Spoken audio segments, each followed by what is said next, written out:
Здраво, Македонија! Добро вечер и добре дојдовте во вечерното шоу. Христос воскресна, навистина воскресна. Ова е честитката со која сите православни христијани си го честитаме големиот празник Великден. Знаете, славењето на денот кога Исус воскреснува, откако претходно е распнат на крстот на ридот Голгота. Умрел за нашите гревови и така натака. Ја знаете приказната, моралната поента, жртвата која Синот Божи ја презел за гревовите на човештвото. Значи, тоа е Велик ден, а не Божик или Коледе. Океј? Коледа е многу хубав празник Рождеството, но Великден за мене е нај-светлиот празник. Но Великден тргна Божик да го објаснува Бојко Борисов, па суфлерката од позади за секој случај го потсети дека е Великден. И како од пушка братот Бојко силно потврди дека знае кој ден од годината е Великден и продолжи со теолошка едукација според неговата верзија за воскреснувањето на публиката во нашето источно соседство. Заштото нашиот Господ са го мъчили по најодвратителниот начин.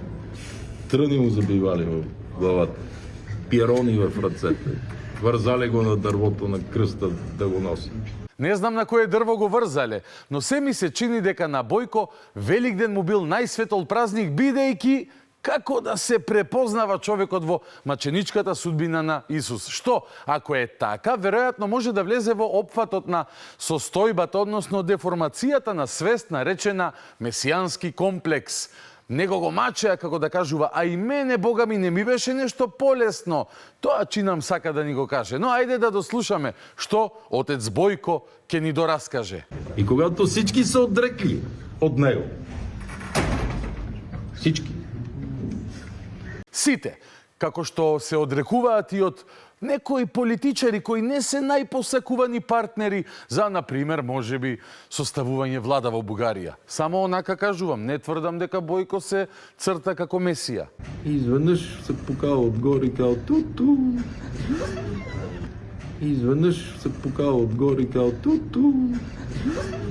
Туту, рекол воскреснатиот Исус во оваа верзија на Бојко Борисов. Туту, според светите книги на христијаните патем Исус по смртта не го пронаоѓаат во гробницата, а им се јавува на повеќемина во текот на 40 дена по смртта, односно воскресението. Ама според Бојко Борисов, тој се појавил на небото, одеднаш и им направил туту. Со лева, со десна, со која било џабе. Одиме понатаму со Евангелието по Бојко. Даже накарал дома неверник, кажи, па е много дупки. Той не вярва. От пироните. Казал, добре, избери си една, мушни си пръста да види, че не има, а само в една, са няма да ме мушиш нали, по цялото тяло. Накси... Значи, неверниот Тома го видел Исус со дупките по телото и не му верувал. Па Исус го натерал да си одбере една дупка, како наградна игра, одберете една дупка. Само една одбери си, не ме брцај по целото тело, за да се увериш дека сум јас воскреснатиот. Нормално, светите книги на христијаните не ја знаат оваа верзија на Бојко, но тоа е што е. Ако сакаат добрососедство во рајот со Бојко, добро е да се изврши промена во учебниците, односно во Новиот Завет, еве нека се вика најновиот Завет и да се земат предвид овие редакции кои ги прави господинот Борисов. Човекот кој, како да се знае, со Бога лично. И сега, поентата број 1. Това е толкова валидно и за нашите нрави, че аз този празник ми е някакси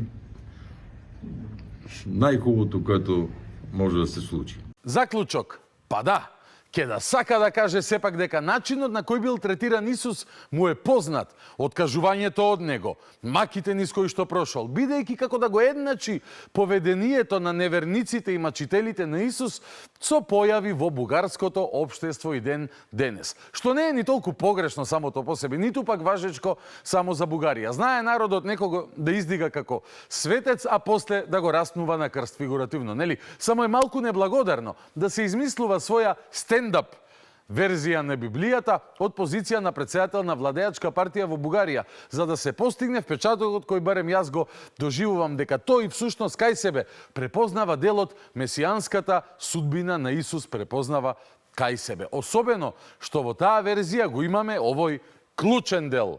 И изведнъж се покава отгоре и као ту-ту. И као ту-ту.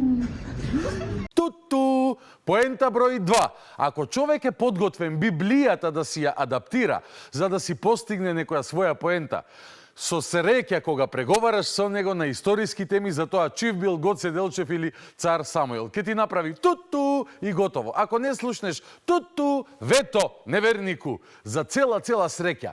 Од наша страна, договорот за заедничка историја го потпиша уште еден човек кој имал, се чини, блиски контакти со Севишниот, односно бил исто така како одбран од него. Јас сум човек од село Муртина, Струмичко. Пред некои 20 години работев по полето. Најверојатно Господ не ме црпна таму од нивите, ме донесе овде, за така низ вода да ме пушти. Најверојатно Господ не ме црпна таму од нивите, ме донесе овде, за така низ вода да ме пушти. Веројатно пред да го црпне од тоа нивите му рекол туту, па го црпнал Бог и го фрлил во владата за да потпише со Бојко Туту заедничка историја и да ни ги реши сите проблеми кои се толку многу добро решени, што и денес, секој ден, некој не подсетува колку убаво се тие решени. Каков късмет имавме да вакви двајца блиски до Бога си прават туту и ни ја скројат капата, тоа е еден невиден късмет. Ама ај, ако нам можеби ни се враќа за некогаш порано, кога можеби некој од нас фрлиле со камења по него, на комшиеве после ова туту може ке им дотера памет Севишниот, бидејќи чинам беа благодарни на Бога што им се појави заеб во животот и во делото нивно, за да им ги олесни и двете. Мислех, че няма да го доживея този ден, когато един македонски политически деец на Скопие публично заяви, това беше преди месец, и това беше господин Зоран Заев, който го каза, че българския и македонския народ са едно и също нещо. Аз сакам да испратам порака до сите граѓани на Бугарија. Ние сме братски хора, същи народ. И сега ще подпише договора. В договора има една клауза, която изглежда на пръв поглед безобидна. Но тя, ако се изпълнява, договора първо да се подпише и след това да се изпълнява, както казват някои мои приятели, защото има разлика между подписат договори и изпълнението му. Но ако се изпълнява, това означава край на македонизма и наистина превръщането на Македония в една втора българска държава. Не така. Взривно, но постепенно. Кога Зоран Заев на бугарски медиум кажа дека сме братски народ, същи хора, односно дека сме исти народ и имаме заедничка историја, не вкрстена, не споделена, туку заедничка, како што рече во на интервју за БГНС. Како да им кажал на комшииве туту и тие поверувале во него. А тој толку скромен, овега пророков Бојко си го нарекуваше брат и му праќаше поздрави преку Стево Пендаровски да му кажува чао љубави. И на нашите идентитетски битки со нивното туту им се случи библиски потоп. Ама преживеани, како и секогаш, има. Фала му на Бога за тоа и нека ни проштева на сите за ваквите тутурутки, без оглед од која страна на границата доаѓаат. Доста е за четврточниот вовед. Следи многу интересен разговор со еден гостин кој одамна сакав да дојде и да поразговараме. И конечно имам таква прилика. Во разговорот кој ќе го гледате, не ми е целта да се спротиставуваме на наративи. Македонскиот против албанскиот, во смисол на тоа кој е во право, кој е повеќе во право, кој е во криво и така натака. Туку целта ми беше да слушам и да се обидам да разберам некои работи кои не можам да ги разберам, за да научиме малку повеќе едни за други и зошто живееме едни покрај други наместо едни со други. Дали успеа во желбата, ќе видиме. Можам да ви ветам дека следи многу интересен разговор со господинот Джевдет Хајредини, поранешен министер за финансии, познат аналитичар кој секогаш го кажува она што го мисли. А што е тоа? Ќе дознаете наскоро. Останете со нас. Започнуваме веднаш.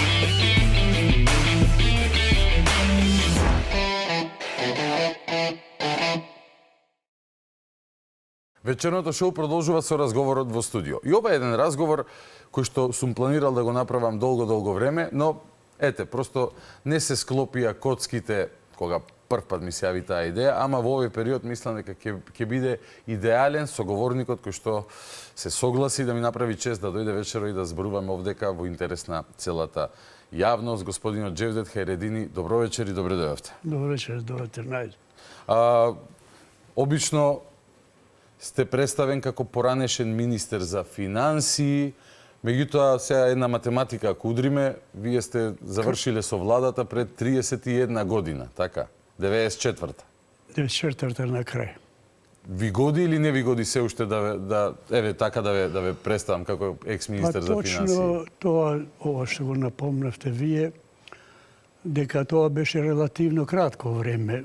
Првата партиска влада која се формираше, не бев ја во таа експертската, затоа што 19 месеци во тоа време во Македонија на есента се случија изборите прв пат, парламентарни, слободни, така барем мислевме дека се спасивме од комунизмот, владјаме во плурално општество, во приватна собственост, сето тоа се носевме.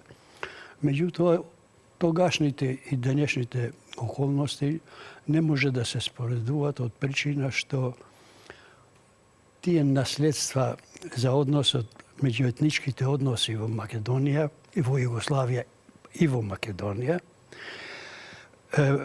беа оптоварени со големи наследства негативни. Можам тоа да илустрирам и со податоци. Да, би сакал, без многу... Една ограда морам јас тука да ставам. Јас сум роден во 86-та, имам 39 години. Вие сте да сте жив и здрав, имате 86 полни години. Значи имате едно 47 години повеќе од мене животно искуство. Равно. И бистар мозок. И цел живот, и цел работен век во финансии. Јас најдолго време сум работел во електростопанство, денешна СМ. И тоа на раководно место, ама финансии, книговодство. Уште од времето во Југославија? Да. Така. Значи, да ви кажам дека тука и ќе дојдеме кај тие 19 месеци што беше експертска влада и зашто беше. Во тоа време, тој систем и што беше јавна општествена, државна собственост. Ја бев одговорен за финансии во хидроцентралите Маврово, со дирекцијата во Гостивар. Меѓутоа, бидејќи тоа и систем на самоуправување, тога и власта, таа економска власт беше кај основните организации. Така да, често пати ја бивав председател на управен одбор на електростопанство цело, кој изграден комбинатот Битола, кој и ден денеска е тој, да не е тој, нема струја во Македонија, затоа што го дава 85% од купното производство, што се троши во Македонија. Јас сум бил председател на управен одбор на електростопанство. Сме оделе таму, сме траело тоа целата декада 70-тите пуштени. И да се вратам, да не губиме за ова историја многу време, тие односи. Бев ја тамо, ама сум бил секогаш, има факти за тоа, дека за политички функции, морално-политички неподобен. Вие лично, како карактер и темперамент, или поради етничката припадност? Прво во тоа време беше во општествената собственост немаше албанци вработени. Значи имаше курири, портири и ретко некој, еден, два, тројца. Цел тој период. Например, во Тетово, во Гостивар, бидејќи општествено, сите директори, со исклучок на ретки, на прсти да ги број, сите беа македонци. Сите вработени во општествениот сектор, стопанскиот, беа исто така 90% македонци. Во Гостивар, во Тетово, не во Охрид, Куманово и така натаму. Зошто ова го потенцирам? Во тоа време кој ова некогаш негде на било кој начин го спомнуваше, се третираше дека настапува од позициите на албанскиот национализам и сепаратизам, дека е против самоуправувањето, дека е против неангажираната политика на Југославија, против равноправноста и така натаму. Јас сум ги доживел тие епитети во тоа време, меѓутоа работното место и мојата природа, што ја тоа го укажував на состаноци и сегде, дека за негативните појави, ама не можеше тој да речеш, беше мода да речеш, против политиката на Сојуз на комунистите. Тоа само да не го кажеш дека партијата е исправна, програмата е исправна, ама не се спроведува. Ја на ова линија терав. Ама тие не беа наивни, кога викав ја добра, ама не се политиката не се спроведува, јасно ни е што сакаш да кажуваш. И така Читаа меѓу редови, каква порака? меѓу редови за информација прв пат кажувам, кога 99-та дојде на влад ВМРО со ДПА во Да, 98-9, така 99. 98 на крај. Да, да. Тие донесува закон че се отворат досијата за соработниците и така натаму и така натаму. И јас знаев дека имам досие во УДБА. Тоа Дека ве обработувале? Апсолутно, не, две. И имавме право да ги увид да вршим. Добро. Увид. Да видите како ве доживувал системот, односно службите. Како ме доживел мене системот. Значи, имавме право да вршиме увид и да ја фотокопираме и да ги земеме. Кога отидов ја во Министерство за внатрешни, истечуваше рокот во декември 2000-та правото да го земеш, да го видиш. Имав ја 310 страници досието. Требаше се плати тука да ти фотокопират, но ја немав 10 денари на страница, нема со мене пари. 3000 требаше и 100. И ти има време ја тука тоа целото да го читам. И ја кој знаев што зборувале, тоа се слушаш. Дали кодошите си ги откривте? Кој ве кодошел? Сигурно, сите, па не се еден. Тоа најблиските пријатели и други и така натаму. На тоа не придавам важност, ништо кажувам, нити го јердомам, никогаш. Сега зашто се ја кажувам? Поминале од 2000-та до сега 25 години. Умреле сите, ја имав, се уште имам среќа да сум жив. Тие што таму се спомнуваат, ниеден не е жив. Меѓутоа не ми е пријатно многу да зборувам и да ги спомнувам поради нивните деца. Семејства, да. Не се тие виновни за... Не се тие виновни, па сме биле со нив, со такви луѓе, блиски пријатели, па сме одели на одмор заедно со мали деца и сега тие нема сила тоа да ја поднесат таа тежина на информацијата и внимавам. Само ова сака да окажам. И сега дојде време, 19 месеци откако се одржа изборите и резултатите, Македонија не можеше да формира партиска влада. Од причина што во тоа време, да се разбереме, многу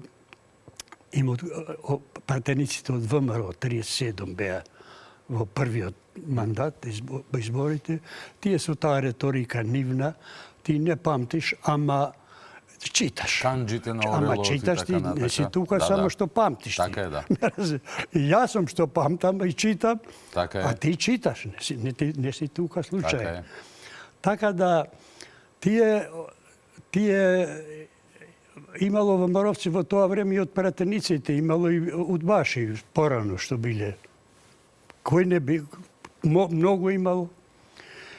4 дена траеше расправата, дискусијата на седницата за избор на влада партиска. Од вторник до петок. Ние тука чекаме, слушаме као кандидати што бевме. И во четвртиот ден во петок требаше во 12 часот да се гласа. До полноќ, да. Да се гласа до полноќ. И излезе еден пратник од ВМРО, последен, петок навечер, Котевски покојни што загина сообраќајна несреќа кај Преторне. Пинчо. Ама нему му напишале. Напишале нему. Излезе таму, jer тој од Битола е. Ја од Тетово, он не знаел за мене ништо. Читаше тој дека го напаѓа предлогот. Зашто јас?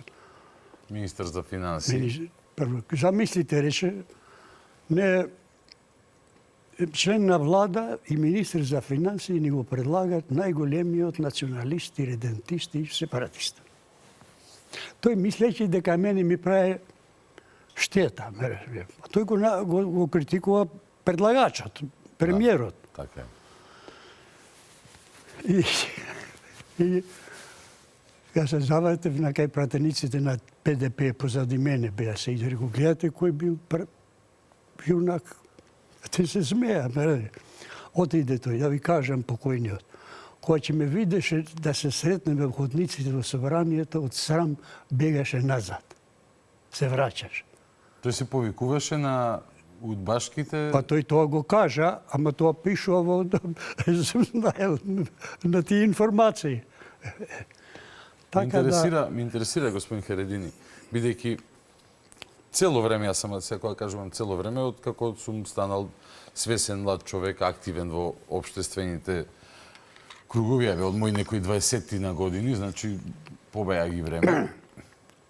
Сум се обидувал да откријам зошто имаме, каде е коренот на меѓуетничките тензии денес. Зборувам за коренот, бидејќи за појавите сега може да најдеме политички објаснувања, кој зошто галванизира. Друго време. Но коренот, тука мислам дека може вредни искуства вие да споделите лични, како тоа дека била маргинализирана албанската заедница уште во време на Југославија.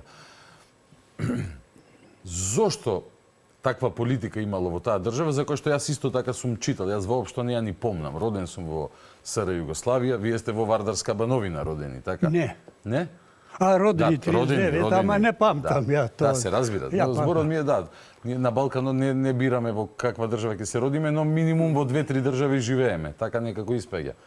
Но сум читал дека во таа политика, братство, единство и така натака, дека, не знам, Тито бил кум на секое 11-то дете. 11-то дете. 10-то на Косово, така? И секаде во Југославија. Секаде во Југославија? Да.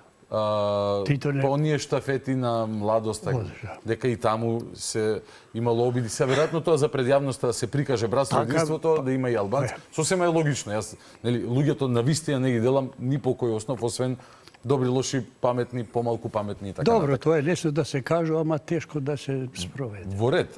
Затоа ме интересира вашето гледиште на тие процеси. Зошто епилогот бил маргинализирање на албанска заедница, а декларативно постоеле други некакви заложби? Што се плашила Југославија кога се албанците во прашање? Предпоставам од албанското прашање како целина на Балканскиот полуостров.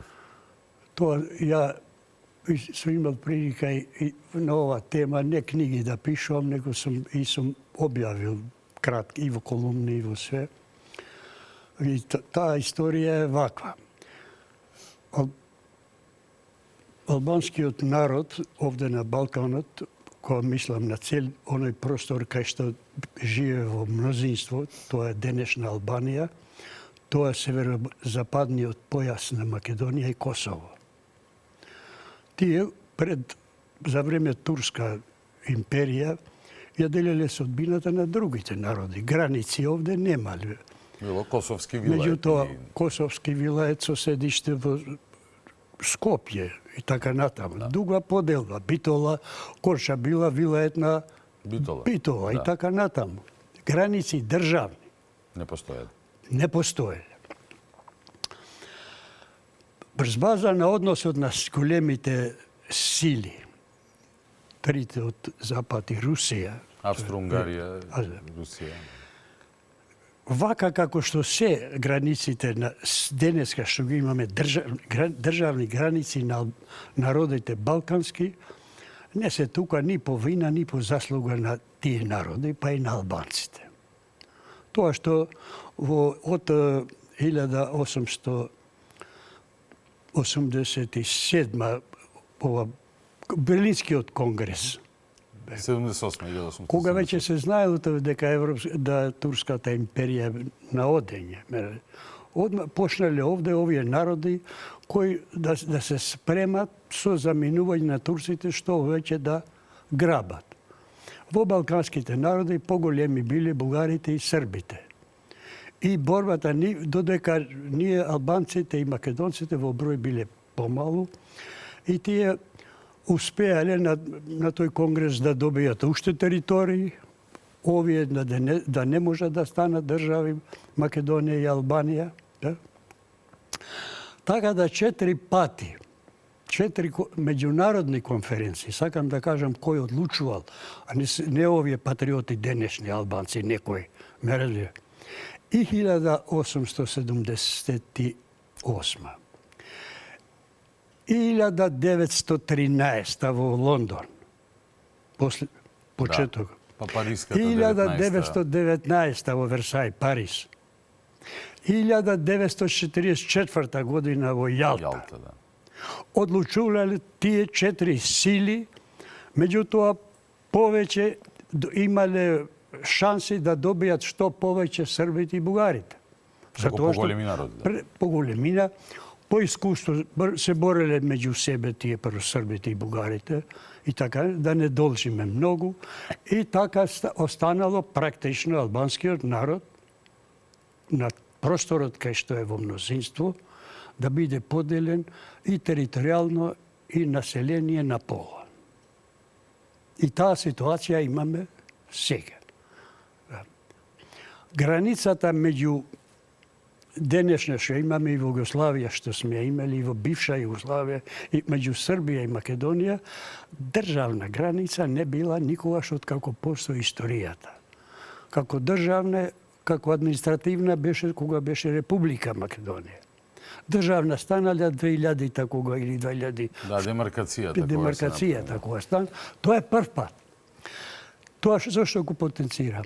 Додека пред тоа албанците беа на 2 дела поделени, едните ја добија независност уште 12-та година, другиот дел барем живееше во Југославија, заедно немаше граница меѓу Косово и Македонија.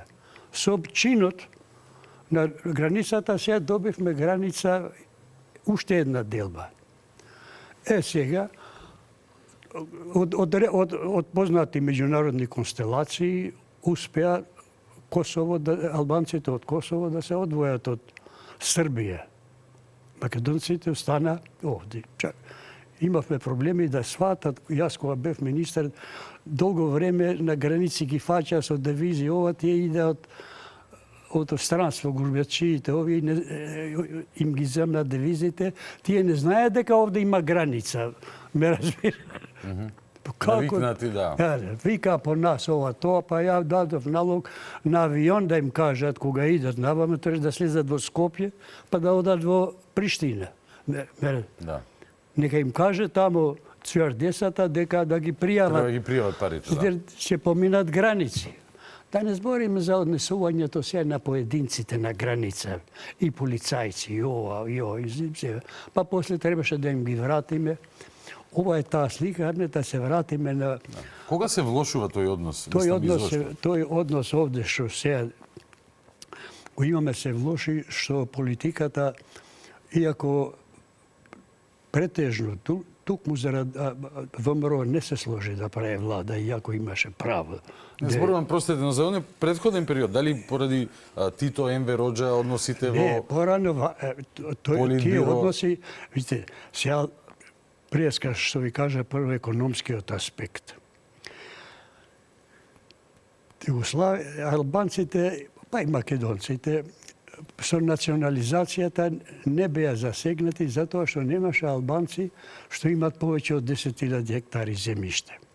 Значи, можда тоа и еден друг момент, за да приватната својина во земјоделието, на земјиштето, приватно. Добро, добро.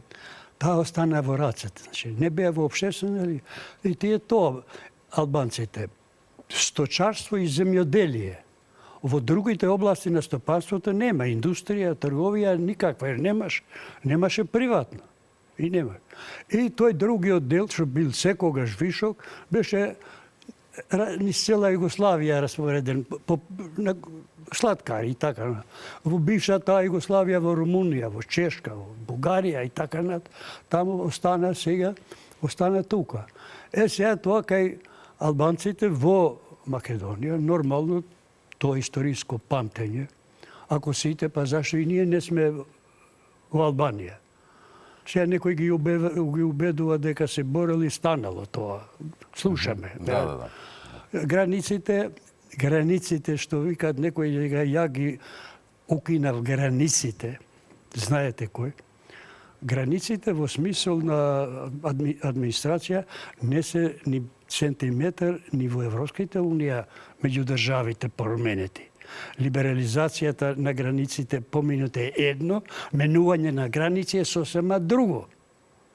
Оди од тој лидерот во Тропоја, во село таму, вика границите ја ги избришав, ја влегов во НАТО, ме разбираш? Разбирам, да. Оно што не го разбираме, до кога ќе има такво некое сладострастие во поглед на новоосвоени територии во 21. век? Па во 21. век, како што ние гледаме сега со глобализацијата и така натаму.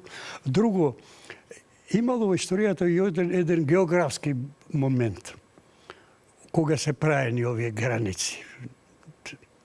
Вие не знаете, они филозофите руски, Плеханов и географистите, колку влие географијата. Видите, албанците од Албанија се поделени природно со високи планини. И Шара, и Кораб, и Дешат доле. Значи, и денеска тешко е да поминеш пешки таму. Вамо со Косовските, со Скопска Црна Гора. Географски. Овде. И да не збориме за проблемот со Македонија и македонскиот народ, неговата независност, неговите граници, jer ако се сака да биде ова држава, тогај, без тој дел, што го кажав, јас западен појас, тај не може и да биде, се става на маса повторно делење. И овие работи кај луѓето влијаат. Ако се искомплицира, ќе се делиме. Што ќе се... Македонија нема простор за делење. Еден град, Дебар да го нема, и така натаму. И сега ние, сите генерации, живеат тоа. Излагат во странство, таму читат разни работи и викат, па и ние... Дури УЧК од Македонија 5 официјални соопштенија има дека овај дел на населен со албанци ќе се приклучи не со Косово. Со Косово никогаш не било актуелно. Со Албанија. Меѓутоа, он совидел овој човекот, века, ама после и мој идеал бил кога сум бил дете, ама кога порасна видов дека тоа не е можно. Па сега видел тој. Па што да му правиме сега? Татко му, дедо му, што мислеле? Сега се во ред. Опште овој Охридскиот договор поради тоа и 2001 овде промени скроз во односите меѓу албанците и позицијата нива ова бомбардирањето на Србија. Тоа стана сосем више друга ситуација имаме од 2009. Jer da ne беше тоа, ама со тоа албанците во Косово се одвоја од. Како ќе оди тој процес сега да не надлагаме? Никој не знае. Тоа не знае, ама дефинитивно враќање на србите во Косово тоа е илузија. Делење ова тоа не е наша работа. И таа влада прва беше воени услови каде што... И тоа да ви сакам. Тоа кај албанците предизвика голем револт, што не дава така лесно во влада да влезе албанците. Дури имаше тога избори истовремено и за председатели на општини. Добро. Добија изборите веднаш после тоа. Замисли, никогаш до тога и во комунизмот имало одбори, собранија и така натаму. И пратеници во собрание. Имаше пратеници албанци од Косово, од Гостивар, од Тетово. никогаш не повеќе од македонците таму. Мало. Собор овој, собор тој, младина, жени, ова, тоа никако. Меѓутоа, кога дојдоа изборите, кога ги видеа резултатите, изборните единици беа поинакви, дека Гостивар со општина беше скоро до Дебар, од 6 пратеници, сите 6 албанци. Тога и предизвика шок кај македонците тамошни. И вамо, и кај ВМРО. И во Тетово доби председател. Дека не се представени воопшто. Не се, види што предизвика тоа. Не само што не дозволува да се формира собрание со ПДП, 23 пратеници и така над, него не дозволија да ги преземат должностите ни председателите на општините. Него владата тогашна, под контрола на Глигоров на сега, именува повереници во Тетово и во Гостивар, по тројца, од кои во Тетово 20 македонци, повереници со надлежности нивни повереници. Во Тетово 20 македонци и 1 ром, мој колега, одличен човек, не е починал. Во Гостивар сите тројца и тамо. 20 македонци, мои пријатели, моја генерација, беа тие лоши луѓе, ама ги именуваат одгоре, и 1 албанец. Син на еден познат албанец од Ресен, Реј Шачири, кој бил борец 41-а, она тоа, кој и он, која бил жив, Лазар Колишевски, 50-тите го именувал повереник во Гостивар. И тоа, ова дете што го негов син, види што му се случи. Дојде без да знае многу. Тука е, работи во стопанство. Кога види он тамо реакциите, зашто он дојде 2 дена и не се појави више. Бидејќи чувството беше дека народот ги нема своите вистински вистински избрани што ги бира представници, сам. туку државата бира подобни албанци. Така? Подобни, ама продолжи таа работа, се обидува да не може да сватат сега новата ситуација. Разбирам. Дека требаше со мала работа да рекоа дека овде имало причина за незадоволство и така натаму. Знаете што јас не можам да сватам? Како човек на скоро 40 години.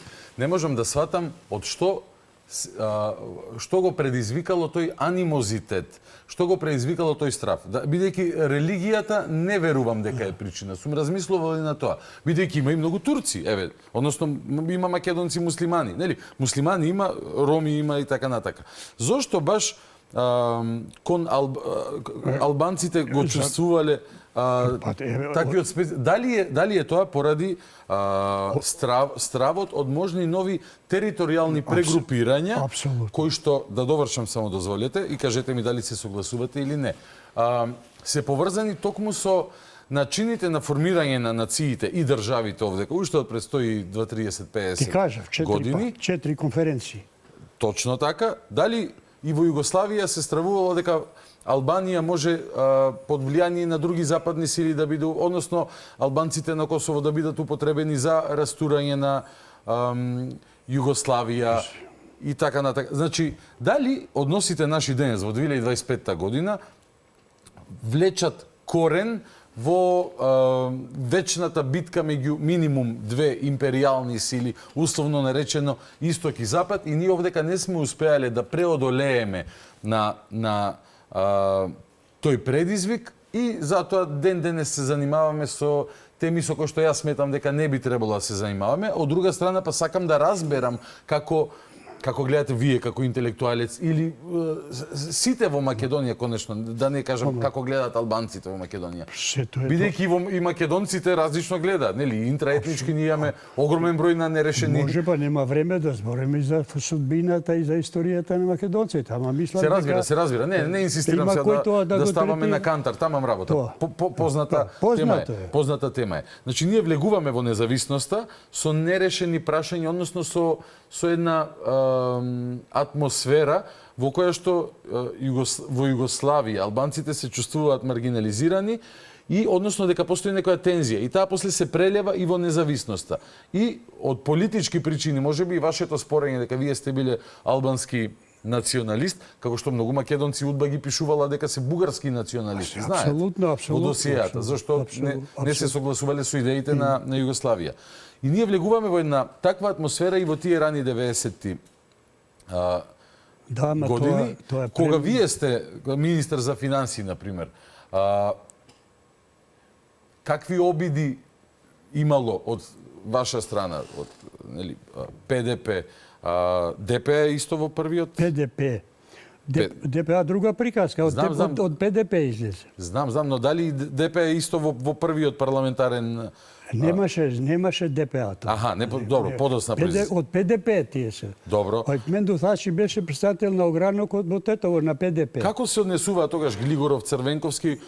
Предпоставувам сте се обидувале да разговарате на разумно... Како не. На разумно цело, ниво. тука точно ви е прашањето. Поради цело ова наследство. Мисли, пошто Глигоров беше кадар од комунизмот, југословенски и така натаму, со србите и така, во добри односи, цела таа се пренесе и мисли дека ќе се продолжи така, меѓутоа, тоа е нашата ангажман на ПДП. После беше единствена, тоа беше како движење, 23 пратеници, 37 имаше ВМРО, околу 29 СДС и 18 Стојанандов со таа негова партија, така се направи мнозинството и така натаму. Тие, ама укажувавме на сите овие проблеми што побргу да се надминат некои наследени предрасуди, а и практични политики. Да? Добро. ВМРО, не можеме од ВМРО да се буни ВМРО. СДС се бранеа со Се ВМРО. бранеа со тоа, jer ВМРО беше реална опозиција, не беше мала.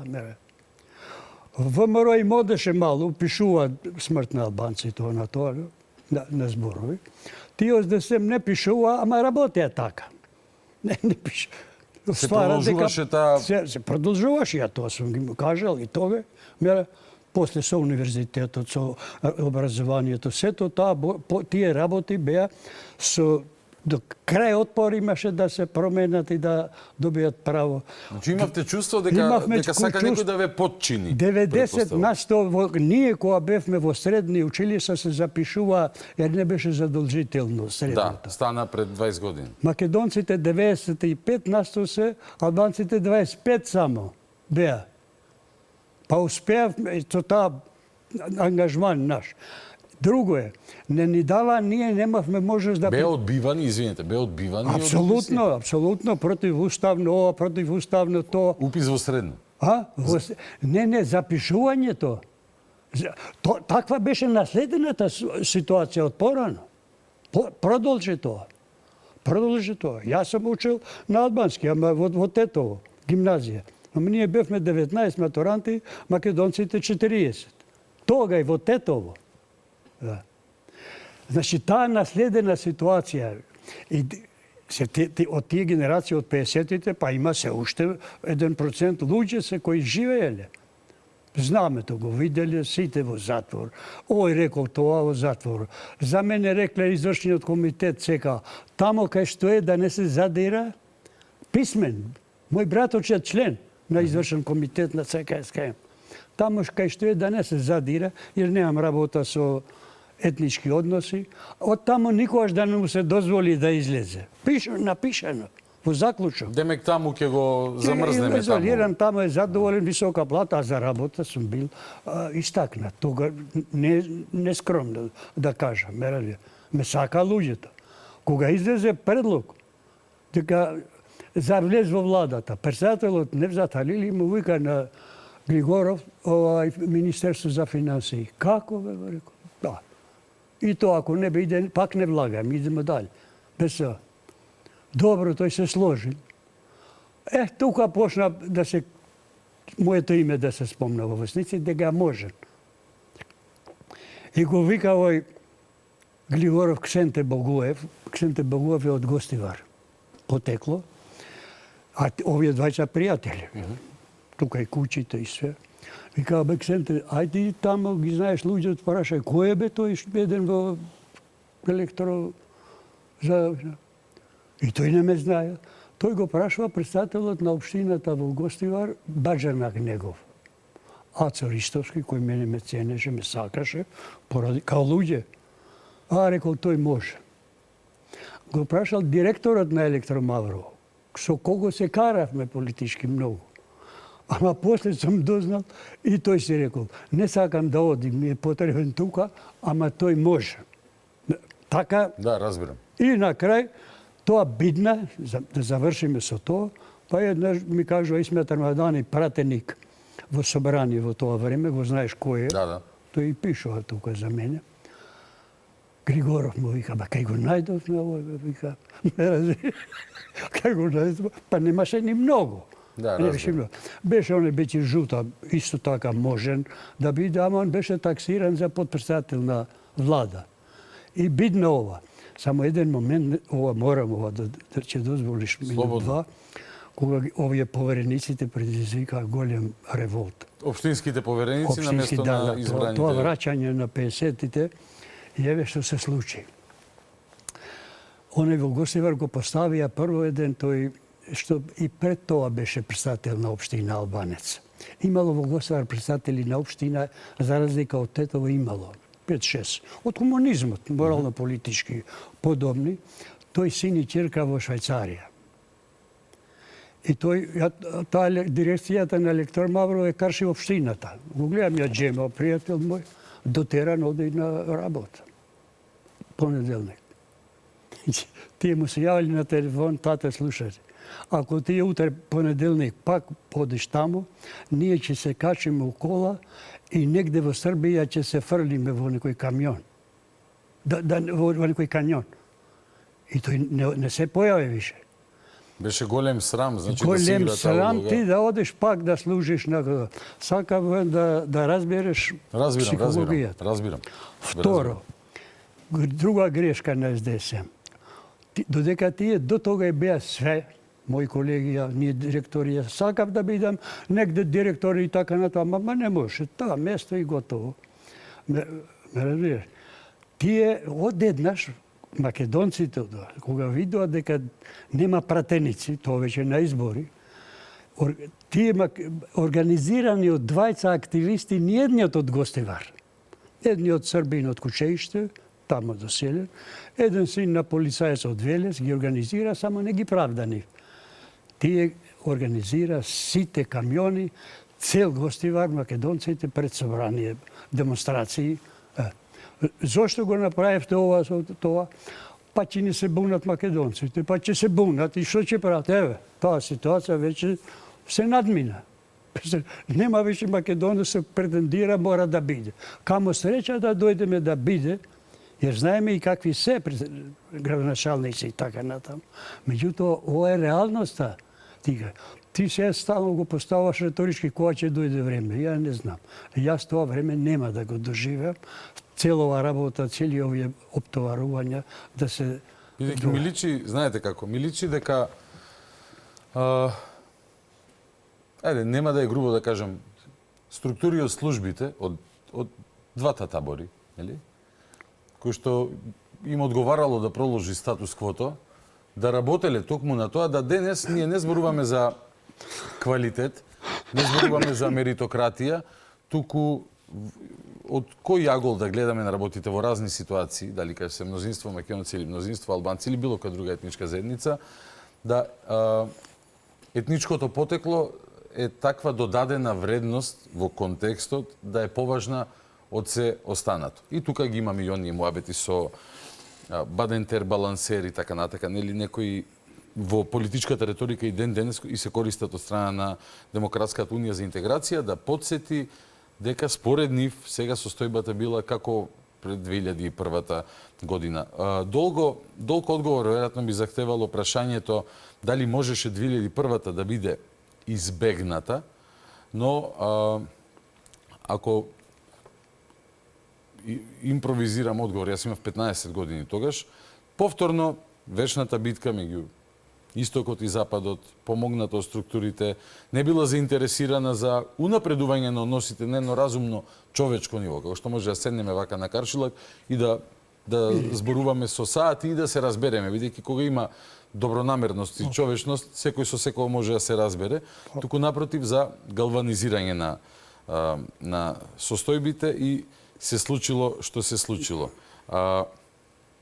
Навистина би сакал да имаме некои 3-4 сати за разговор со Господ напред, ако и мене ме држи здравие, како вас ке имаме прилика и во еднина, имаме сега, од сега ви кажувам, некои 40 и нешто минути до крај на емисијата. Бидејќи брзо ми лета времето, Па до сега колку беше? па до сега беше исто 40 и нешто минути. Зборувам за крајната граница, нели, бидејќи муабетот ми делува дека Сакаш да се вратиш на актуелните работи? Сакам да правиме паралели. Мене ме интересира многу и минатото, но зошто ме интересира минатото, бидејќи нели ја живеам сега сегашноста, како и вие, и си поставувам прашање зошто некои работи се такви какви што се. Одговорот вие го дадовте вашиот, кога ќе се променат суштински, дека не знаете и не верувате дека би доживеале. Македонија 2025 година, веќе добри 20 години ние зборуваме дека еве кај да ќе почнуваме преговори со Европската унија, ќе се европеизираме, ќе паднат границите, ќе го унапредиме животниот стандард.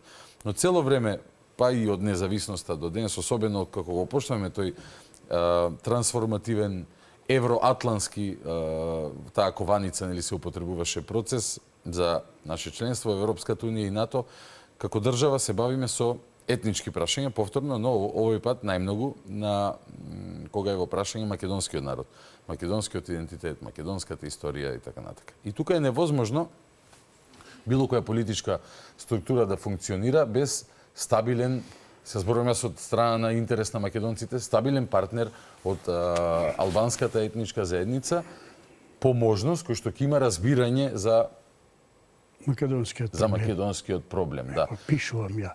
Неодамна, да, пред неколку дена Напишав. напишавте во врска со прашањата за идентитетот, историјата, македонскиот јазик, право да одлучува има само македонскиот народ. Албанците, нивната одлука треба да ја поддржат. И јас се согласувам со ова. И благодарен сум што ја емитирате таа порака како прво искусен човек, докажен човек и интелектуалец од Македонија, припадник на албанската етничка заедница, на албанскиот народ. Но сме се соочиле со многу сложени ситуации, нели, низ годините наназад. Најпоследно, кога се формираше владата по изборите на 8 мај, Али Ахмети и Дуи, инсистирајќи на тоа дека тие го имаат легитимитетот и дека тие треба да се дел од владата, дека тие победиле, викаше или ќе влеземе во влада, или ќе Дестабилизираме. Или ќе влеземе во Европа. Односно ќе дестабилизираме. И уцени други ќе се дестабилизира Македонија. Точно така.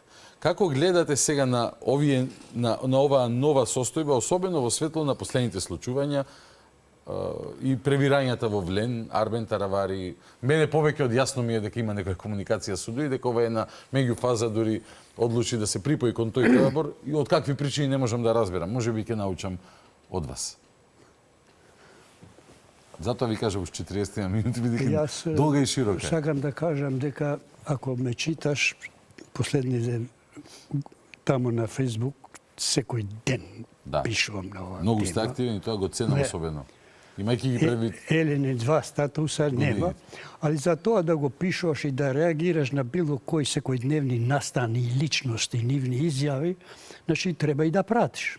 Освен секде кој што кажува овој и така натаму, и така натаму.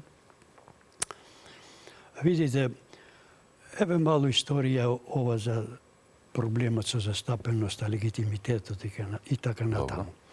Легитимитетот, ако е за еден или два пратеника помало или повеќе, немаше и пред тоа и Дуи. Има релативно најмногу и јас по тоа ќе влезам. Добро, реално е тоа. Меѓутоа, се надмина тоа, таа мантра дека мора, а треба, представници албанци во владата да бидат, да имат легитимитет. Друго, да имат од партиите. Jer ако се врати во комунизмот како што беше, никогаш немало влада без албанци. Само 91-а тој Григоров беше како беше оптоварен и со српска и со тоа друга политика и со комунистичка. Рече една разлика. Во влада мора да има и ќе има албанци, само Албанци што ќе ги бират албанците. Не, jer денеска да нема партија, овој кај Мисковски ќе одат 20 албанци, не 5 членови на влада. И ние таков феномен веќе се појави со Битичи, со Мухамед Зечири, отидува во СДСМ. Да. Не, тоа не е решение. Зашто? 98 на крај, кога ДПА беше веќе партија посебна и се чуваше на избори, таа дуба 11 пратеници СДСМ, ПДП 14. Не. ВМРО не сакаше со Тачи, со ити направија. Во тоа време таа работа се прекрши. Арбен Джафери, така. Да, со Арбен Джафери, да не ширим Добро, понатаму, добро. јер нема Добро. време. Океј. Значи, таа се прекрши уште тога. Мереди. Се ова инсистирање, јер он секогаш, Али Ахмет инсистирал етничкото, ама албанското, тој сам, не ние. Албанците, УЧК и така натам. Тој сега, кога види дека може да изгуби власта, отиде, па наместо да ги прави најстакнатите активисти, пратеници, он го прави Исмаил Јаховски. Пратеник на Дуј. Го прави Муса Джафери. Зема 2 Туршина. Не успеа да влезе ни еден од ромите. Дури отиде една изјава, забележа луѓето, ама вие не... И после 20 и колку години он кажува дека во УЧК учествувале и роми. Стварно тоа го Па нема да го регистрирано. изјави и ова он. Да даде тежина сега на новата тежина коалиција. дека мултиетничка, ама ја реков тоа мултиетничка е тоа Добро, тој да, фронтски, да, европски. Да. Само не гледате дека вие моноверски. Ја вие немате христијани таму, ако веќе сакате Да продавате приказ на дека тоа, е немате европски друг. вредности. и така. Се он тоа се фаќа, тоа па тоа. И тоа го напушти.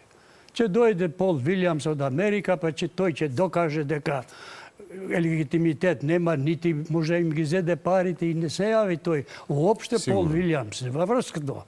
И сега ние живеме со овој народ, заборава што тој рекол вчера, што вика денеска.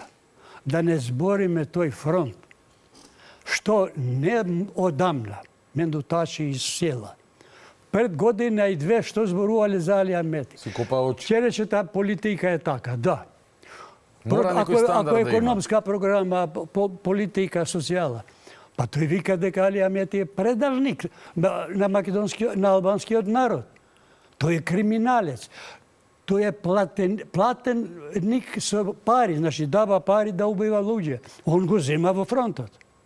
Како некои луѓе му веруваат сега нему, што он има мака сега, што мора, иако веќе е 20-30 години, да си оди сам, да остави друг некој, него мора он да попушти на Тачи, на Селја, кој уште полошо зборува пред некој ден. Дека тој сакал да ме убие, дека за време на 27 април. Селја за Ахмети? За Ахмети, пред скоро време. Па го цитираме. Што ја осеќа позицијата да не му е можда загрозена од таравари? И така натаму, све со кои средства се служат. Некој ми вика, па знаеш, политика е тоа. Добро, ама народот што гледа? Каква порака гледа народот? Има граница и тоа. Дека ништо не вреди, дека секој збор нема Не вреди тежина. ништо. Ништо не вреди. И сега, нов момент е, нервозата кај овие патриотите, овие албанци, се случи тоа што 30 и кој години не беше. Горе-долу и ние кога бевме, пата беа македонците, СДСМ и ВМРО. Сега он ја искористи дрско, а не е само тој виновен и Заев, виновен и Ковачевски и така натам, дрско, да ги со неговото однесување, со неговите претерувања, со неговите играње фудбал по тоа, го уништи СДСМ, ама тоа е причината што веќе македонците никогаш, мислам политичките партии и субјектите, нема да дозволат да доаѓа до ситуација да ги оценува било која партија на албанците. Тоа го кажа овие СДСМ и отворено. Кога ќе бидат во прашање односите овие за албанците, ние секогаш ќе гласаме ќе се придружиме. Тоа е заслуга на тој јунакот што се изживуваше над тоа.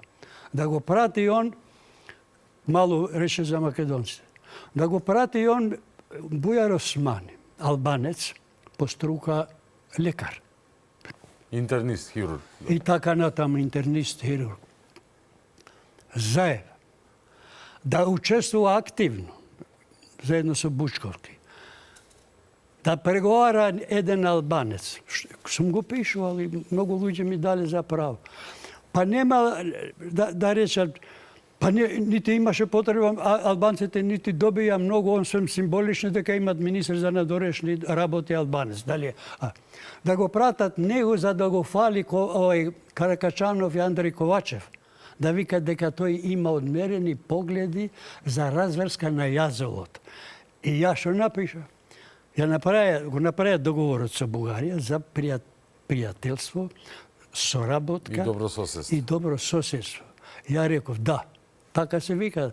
Тој останал договор само на пријателство на Бујар Османи со Бугарија. Денеска го имам тој факт. Односите се полоши него што биле, добро соседството, соработката економска и така натаму. Сега чутат луѓето. Што ти треба тебе тоа? Зошто сме биле, ние имаме интелектуалци или историчари. Ние прво не сме имале многу албанците во Македонија затоа што сме биле дискриминирани. Сакате мојот поглед да го слушате за тоа? Сега ќе чупа, јас да го слушам твојот поглед, ама сега ти да го ангажираш за да ти биде послушен, мислам на Заев, за секоја ситница, па ти го праќаш Бучковски. Осуден не оди у затвор, ти го праќаш да он регулира односи со Бугарија. Да. Па еве, ова го прават тие. Добро, тие цената ја платија сега. Ја платија, да. Ја платија. Ја платија и за надолг рок. Таа работа тама не се ревитализира. Кој што научи од изборите на 8 мај, господин Харедини? Кој реално учи некаква лекција, кој не? Бидејќи јас да сум на местото на Али Ахмети, би размислил, имајќи го предвид искуството, а тој има искуство. Видел и ВМРО ништо помина, што мораше да се случи, какви процеси да се случат. Тоа е природен процес, нема бегање од тоа. Дека мораше да има трансформација, дека мораше некои стари структури да бидат тргнати од врвот, доаѓаат нови луѓе, нови политики, нова генерација. Али Ахмети не влезе во процес, во обид, макар козметички да се обиде да ја трансформира. Дуи освен ако, не знам, го вклучија тој младиот Фатон Ахмети стана генсек, повеќе на видливост добија Крешник, Бектеши, Арбер Адеми. Он е Байрам Реджеп еден, подпредседател мој. Добро, но сепак остана дека тој е каподи тути капи, дека нели сепак тој е главниот. Да, сигурно. Како го секој мора да оди на баци рака за било каква одлука и политика. Артан Груби се фалеше, кариерата ја изгради, фалејќи го Ахмети дека е точно тој таков човек. И сега наместо да направи некаква, макар козметичка, да се обиде да одигра нека нова партија, козметичка промена, не, тој ја врати реториката повторно назад, 2001 права, застапеност, незастапеност. Па Уставен суд не смел да го анализира законот за употреба на јазици и така натака и така натака. До каде може тоа да дојде и дали е возможно повторно па да ги преигра опонентите од другиот блок, како што тоа го правил претходно со формирање сателит партии кои што подосна ќе им ги отцепува. Со тоа што во овој случај не е сателит, ова е крупен залак. Арбен Таравари и 5 пратеници. Со ова прашање мислам и ќе завршиме, jer одлично ти е ова заокружиме. Али Ахмети е во тешка ситуација, сам он, лично. И он тоа што викаше и да прави нешто реформи, дуи со Али Ахмети на чело не може да се реформира, затоа што веднаш се распаѓа. Тоа што тој, поготово тој, и тие околу него, некој, малу ја личности, таму што во врвот таму, кои досега немат некои крупни корупцијски опашки. Црни пет. Да. Меѓутоа, онда е принуден во листата кандидати да го стави повторно Јаховски и поготово Муса Џафери, они меѓусебно се заложници. Има. Не сега, од порано. Своевремено, овој Муса Џафери не бил некој познат учесник во УЧК. И он 15 години палеше и гасеше по својство на и беше долго време заменик за меѓунационалните односи. И тука познати се некои афери во кои учествувале заедно со Али Амети. Али Амети во последно време има уште две прашања кои го тежат многу, кои не смее така лесно. Тоа кога би можел он веднаш би побегнал, но не може да бега.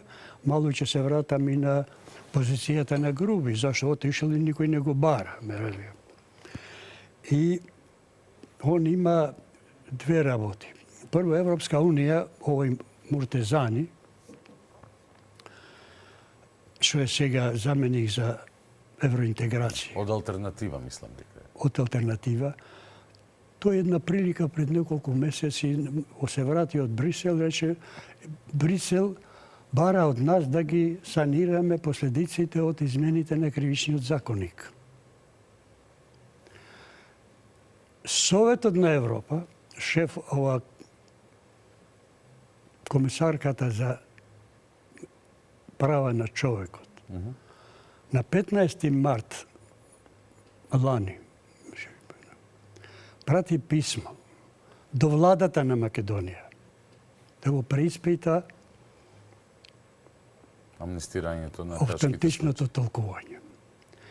Никој не забележа дека сега кога Али Ахмети услови поставуваше во тоа, дека ќе има дестабилизација поради легитимитетот тоа, ама и доколку се преиспита. Ја не сакам да губам време што тоа значи и како дојде до тоа и зашто сака да го врати Груевски да го прави председател на ВМРО за да може да продолжи. Меѓутоа со овие и поготово ова блокада на овој БДМ, овој фронт хомоген на судиите и обвинителите во што сме сведоци, што тој додека не се пробие, ако ќе се овде не треба многу. Мало да се пробие, тие меѓу себе ќе се распаднат. Меѓутоа, се уште, кажав и на една емисија, ова што најави Мицковски, дека ќе веќе сам виде дека не иде таа работа така лесно, а и Али Амети од тој голем страф од тоа, своевремено кога излезе една информација кога беше со Заев, дека Мицковски се сретнал со Заев за да прават тоа, 4 сата отиде во Струмица Али Ахмети со Груби од страф. И Груби, ова се е неговото однесување. Знаеш што вика Али Амети за Груби сега? Он е совестен и одговорен човек. И он се наоѓа во албански простор. Знае кај се наоѓа. И добре, мисли со здравје, и ќе се врати кога овде ќе има непристрасни суди и обвинители. Кој го направил такво судството? Не, никој не го праша, ајде, он то треба, ја би сакал некој да го праша други. Ќе се врати кога ќе има обвинители, а обвинителот за организиран криминал и корупција од негово село. Да, од Зајас. Од негово село. Ќе се врати. Значи, да забележам, комуницираме и со некои негови блиски, јас сум бил, значи, и овај ќе може да доаѓа и крајот, она е првата коалиција од 92 до 96. Овој степен на корупција и криминал не беше толку како што е сега. Тоа почна од 2008 кога влезе Али Амети со ВМРО, И тука почна неограничено да прават се што сакат, а на квадар да подигна ситуацијата со СДСМ овие 7 години и тука сме кај што сме сега. Некоја реков, нити членството во НАТО, ниту интеграција, нити Европска Унија, нити НАТО ги интересира на македонскиот народ. Ова го викам како најевсет. Ти викаш што правиме. На македонци, не на албанци и македонци во Македонија. Не им смета, не им е прешка корупцијата. Ама и на НАТО и на Европска Унија не ги интересира корупцијата во Македонија. Илузијата дека со зачленување во НАТО ќе има голем ефект во корупцијата, тоа не се оствари. Тоа е само пиар обланда. А не е спорно дека треба да е Македонија во НАТО, дека ќе дошле многу инвестиции кои ќе знаат дека Македонија под НАТО. Не е вистина. Нити корупцијата, нити Европска Унија, што му реков ја на Гир. Корумпирани сте и вие, реков. Еврокомисарите, евроамбасадорите што идат тука. Се тоа го знаат. Кажуваат куплаги, декларативно да се кажуваат остварат интерес и си одат. Па реков, твојот председник беше под Чирија, кај заменикот премиер за интеграции под Чирија.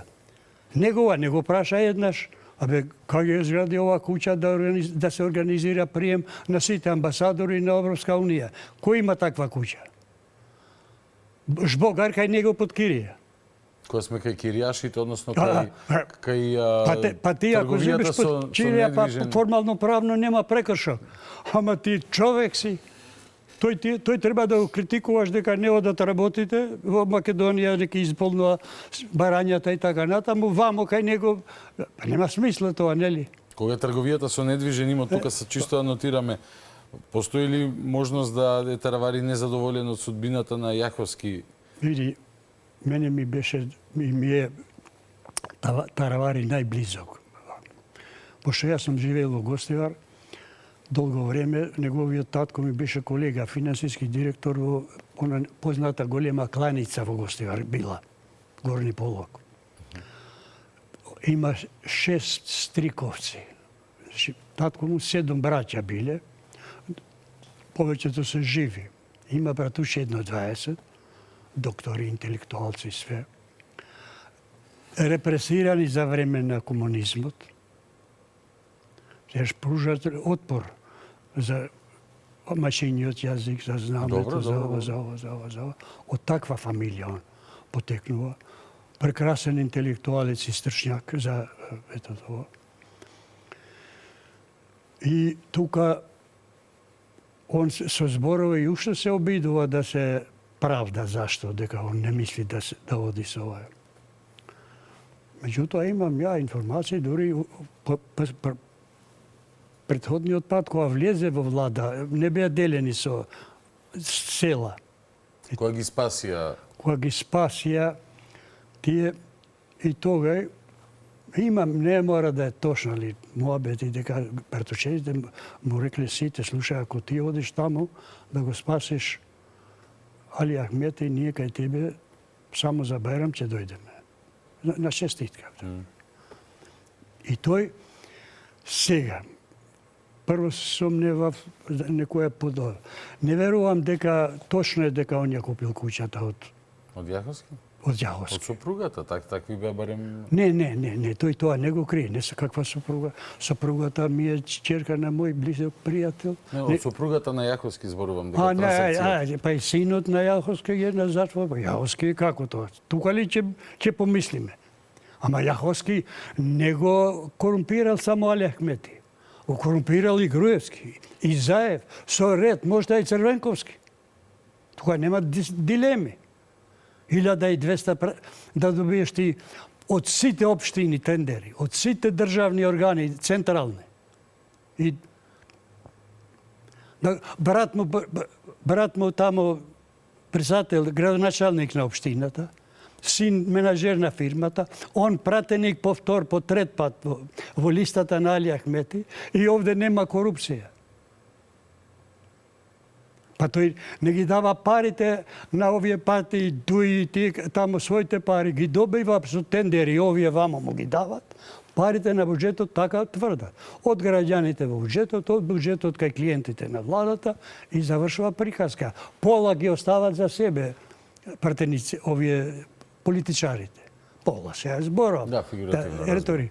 Така е. Во таа ситуација е сега овој Али Ахмети. Што се да прави? 7 ката, 10 ката трговски центар, овој Соравија. Овој Груби го вика поради енергијата, позитивноста и идеите На Дрин. на Дрин. Да, да. Без му ги подари акциите 39%. Иако прашање све што таму, дали ќе го доби и така натаму, меѓутоа овие со вакви се служат и на крај вика овие што отише се против албанците, он е за албанците. Па еве колку е за албанците он. А како ќе тече ова сега, се сметаше дека јас со нив имам добри односи, со Изет, се сметаше, Изет ми рекол и јавно го рекол, ако станеме порано една партија, еве ја мислам дека Тарвари треба да иде председател на таа партија. Не било тоа проблем, да тоа било причина лидерската позиција во... Значи, до промената заслуга има, јер секогаш јас сум пишувал. Кај Дуи нема проблем, никој од надвор не може да пробие, само од внатре. И се случи тоа лани со Изет. Изет ја почна, ама без Арвен Тарвари не може да се продолжи тоа. Да. Сега, ако завршуваме, имаме и дилема, веројатно нешто има и што и јас не знам. Времето пред нас ќе покаже, здравје Боже, ќе имаме прилика... Тоа наскоро ќе биде чисто. Да, ќе имаме на крај на денот, изборите се за неколку месеци, има најавено и средба меѓу Мицкоски и Таравари. Прашањата се како ќе изгледа владата, бидејќи другите партии од коалицијата Влен се погласни дека не го сакаат во влада, доколку флертува со Тоа е нивен ризик, нивно право. Така и на крај на денот тоа создава една нова математика, да видиме како Дуи ќе одговори на тоа. Има што да се анализира и во иднина. Јас ви посакувам прво пред се и над се да ве продолжи да ве служи доброто здравје, да имаме прилика повторно кога и да е за скоро, за не скоро, не време. Се поредко излагам. Ворете, но кога ќе има причина сигурно, нели? И ти инсистираше многу и прашав многу луѓе. Нема проблем. Никој не ми рече не оди, затоа дојдов. Па верувам дека не ги изневерив очекувањата ваши и дека ќе имаме прилика за каршилаки во некоја една прилика, имајќи предвид дека сте човек кој што особено го ценам, не бега од својата обврска како интелектуалец, јавно да го сподели својот став, колку и тој да биде непопуларен Апсолутно. во средината. И таа особина, па таа е вродена и за тоа се. Таа особина е причина што и во време на комунизмот сум бил член, сум бил член на партија, нема дилеми, jer не може да се замисли. Тоа го знам. Ме разбира? Тоа го знам. Поготово. Ова рекол. Мало вработени имало секогаш поради задолжителноста на основното образование, имало албанци во образованието, имало почеток многу сакао за лекари, меѓутоа лекарите добро беа заштитени како мене за диференцијација во тоа, али наставниците, професорите и учителите, таа репресија политичка и полициска, што ја доживееле во 80-тите години кога си ти роден, не била.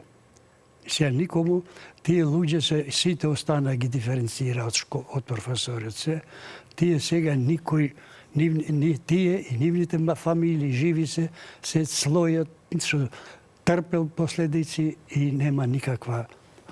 Се разбира, не бил односот добар во тоа време и со другите противници на партијата. На системот, да, се разбира. Ама овде, 98 89-та, кога почна македонците во Југославија, представниците да се солидаризираат со хрватските и словенечките, Петар Гошев и други, дојде на посета неофицијална Милошевиќ, ги собра тука, Јаков Лазаровски беше председател на партија, им рече: вие сте почнале да кокетирате и вие против србите во федералните органи, ама вие не ќе може да се справите со албанците без нас. Зашто тоа го знам ја? Па тие разговори што ги вода, а после тоа ние што бевме информирани, излагаат тие информации. Им рекол вака и така натам и организираше 1991 трета Милошевиќ демонстрации овде во негова поддршка. Овде во Скопје. Тоа нормално. И еден македонски функционер висок, покојни, расправајќи за ова, да се правда, мене ме вика, па джеде знаеш што е таа. Во тоа време, 92-3, Милошевиќ беше во Македонија попопуларен од сите нас македонски функционери. Водите сметка тоа. Не разбира. Сложено, но верувам, да не верував, ќе си барав чари јас некаде веројатно на друго место. Ова заврши? Еве сега завршуваме дека сите имаме капацитет и интроспекција да направиме што треба кај нас да промениме како луѓе за на крај муабетот меѓу нас да биде подобар. Бидејќи без добар муабет Снимка ли нема имаше? иднина. Да, завршуваме сега, господин Харедини. Ви благодарам на одвоеното време. Се гледаме во некоја следна прилика и продолжете да бидете. Мислам дека прашањата ти беа добро формулирани за да не се губи време. Се разбира. Се ракла казала со тоа. Ви благодарам и се гледаме во некоја следна прилика. Фала ви баш што останавте со нас до самиот крај. Верувам дека уживавте во овој многу интересен разговор со овој редок гостин, господинот Джевдет Хајредини. До наредната средба, утре по 22:30 стандардна процедура. Гледајте, слушајте, размислувајте, анализирајте и излекувајте собствени заклучоци. Добра ноќ, Македонијо, главата горе.